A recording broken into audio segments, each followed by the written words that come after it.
Alright guys, so today is a pretty cool day because I am going to be building a surfboard, but not like what most people would think of. It's actually made out of wood using a plywood frame kit that we make here in-house and some Polonia which we have specially made for us for the skins.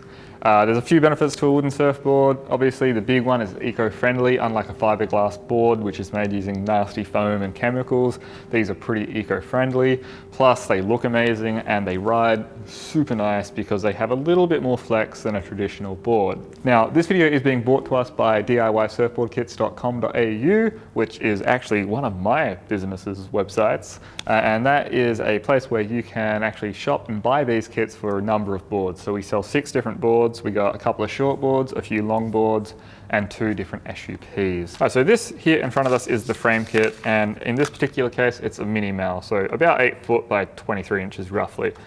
This is your frame kit, which consists of your ribs, your spines and all of that. We'll get into that later. We also have the Polonia skin. So this is 6mm thick Polonia, which is perfectly machined to be 300mm wide and the correct length for whichever board you're building. Things that I forgot because I'm really good at setting up for shots. The fin box, leash plug, and there's also a vent plug, but that's rolled under the bench and we'll get onto that later. So let's talk about terminology. So for this frame kit, your ribs are the pieces which look like this. This is what gives your board the deck shape as well as your concave or anything like that if you have it. So these here are the spines. Now throughout this we're going to refer to a number of different spines. All of our boards have 3. One in the center which is labeled with a C, so C is for center, and then we've got 2 other sides labeled S. So anything with an S goes on the either side of the center spine. Does that make sense? I don't know. It should. You'll figure it out. To go with the spines is support material. So your support material is basically designed to go on either side of the joint of your spine as reinforcement. The reason we have these is because we ship these kits worldwide. Our maximum length is 105 centimeters, so we have to have these jigsaw joint kind of joins in the spines in order to fit it in a box. And lastly are your rails. You get 2 sets of these. You can tell the rails apart because they're solid. They don't have any holes cut in it for weight saving, and these are labeled R. Now on top of all of that stuff, you're also going to need a few supplies. So to just do the assembly of the frame itself, you're going to need some gloves to protect your hands from the glue, because what we use is Titebond polyurethane. Any polyurethane is good, but the Titebond is just been reliable for us. And take it from me, this stuff does not come off if you get it on your skin. To go along with the glue, a spray bottle with water. This will do 2 things. It will actually make your glue cure faster if you're using polyurethane, and it also is good for spraying people if they come in while you're trying to work. On top of that, you're also going to need some masking tape. 3M, the blue tape, is what I recommend because it actually comes off, but any masking tape will do. Alright, so with all that said, let's actually get on to building this thing. You'll notice my gloves are on, and that is because we are about to get gluey. So because everything had to be kept down to 105 centimeters for shipping, the first step is to make everything full length again. The way everything gets assembled is very self-explanatory, and that is C1 to C1. You just index that together like a jigsaw, and then you go C2 to C2, etc. So get everything ready for this, which is your support material, your glue, and a bunch of clamps. So polyurethane glue goes a really long way. You don't need to apply much here. So you'll see when I do apply this, it's only a very thin bead, and we actually spread that out in that joint. Now C1 to C1, give that a little bit of a wiggle, and then we add our support material either side of that.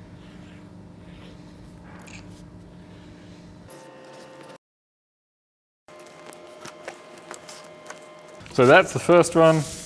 Just move along and do the same thing for the other side.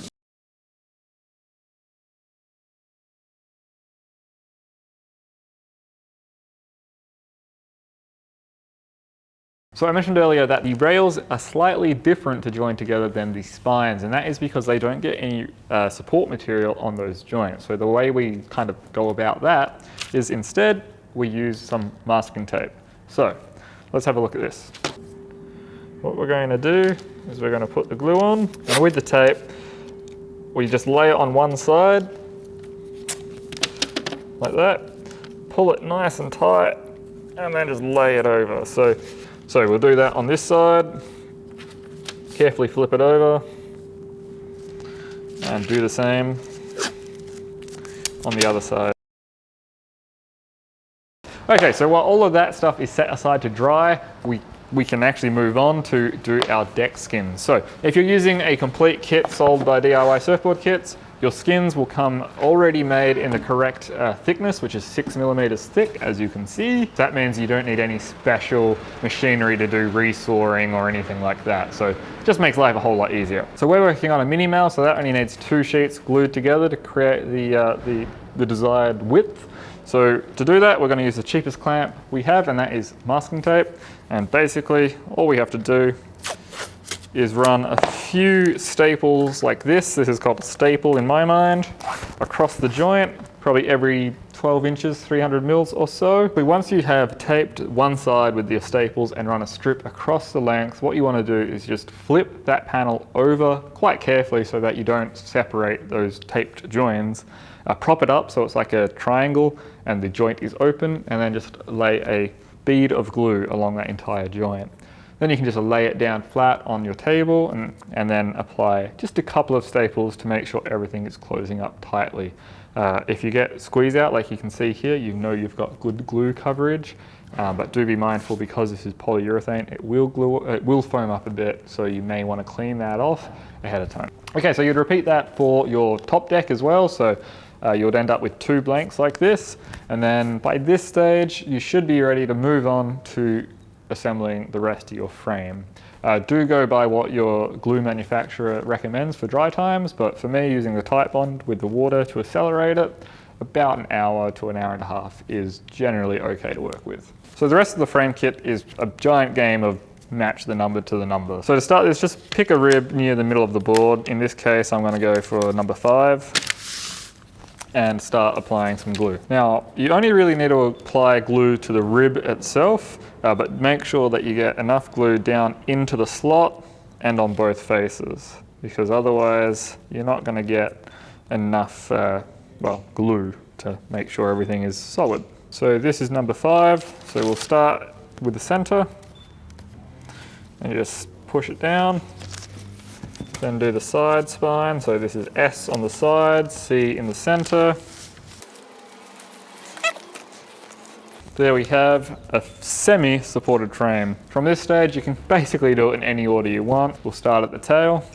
After I do the tail, I'll go number 2, 3, 4, etc., etc. So when you install these, they should be flush. There should be no ridge at all. So just make sure you give it a good press down and make sure it's properly seated. Clamps may be necessary along the length, but because we've got about a 20-minute working time with this glue, if there's no water applied, we can come back and do clamps after everything's put together.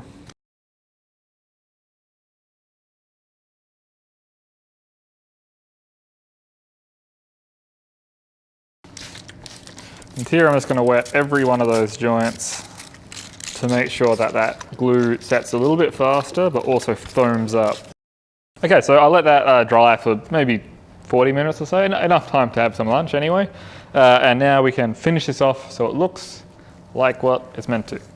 So the next thing to attach is the rails. Now, it's a good idea to do a dry assembly of these, so just kind of lay them up and double check everything fits, just because of discrepancies in plywood thickness. But in this case, I already did a dry assembly and it works really well. So what we're going to do is apply glue onto each one of these slots and then affix the rails.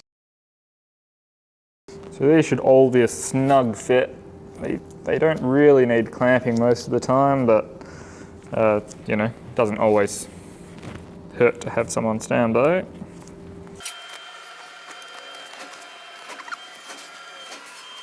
So that's the first side, we do the same on the other.